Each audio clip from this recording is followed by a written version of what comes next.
चंदा की चुड़ैल। चंदा गांव के पास घना जंगल था, जहां कोई जाने की हिम्मत नहीं करता था। कहते थे कि वहां एक चुड़ैल रहती है जो अंधेरी रातों में अपने शिकार की तलाश करती है। उसकी पहचान थी लंबे उलझे बाल, खून से सनी लाल साड़ी और डरावनी आंखें जो अंधेरे में भी चमकती थीं। एक दिन गांव की जिज्ञासु लड़की सिया ने चुड़ैल की सच्चाई जानने की ठानी। लोग उसे मना करते रहे, लेकिन सिया के कदम रुकने वाले नहीं थे। चांदनी रात में वह अकेली जंगल में चली गई। जंगल में सन्नाटा पसरा हुआ था। अचानक उसे किसी के हंसने की आवाज सुनाई दी। आवाज इतनी डरावनी थी कि सिया के पैर ठिठक गए।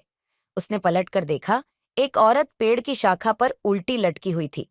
उसकी आंखें सिया पर टिकी थीं। तुम्हें यहां किसने आने दिया? चुड़ैल ने गहरे स्वर में पूछा। सिया ने हिम्मत जुटाकर कहा, मैं सच्चाई जानने आई हूं। चुड़ैल ने जोर से हंसते हुए कहा, सच्चाई यह है कि मैं हर उस इंसान को अपने वश में कर लेती हूँ जो मेरे करीब आता है। अब तुम भी मेरी दासी बनोगी। सिया ने तुरंत अपनी जेब से तुलसी का पत्ता निकाला और चुड़ैल की ओर फेंका। तुलसी के पत्ते ने चुड़ैल को जलाना शुरू कर दिया। वह चीखती हुई गायब हो गई। सिया गांव लौटी और उसने लोगों को बताया कि डर से बड़ा कोई शत्रु नहीं। गांव वालों ने मिलकर जंगल में पूजा रखी और उस दिन के बाद चुड़ैल कभी नहीं दिखी।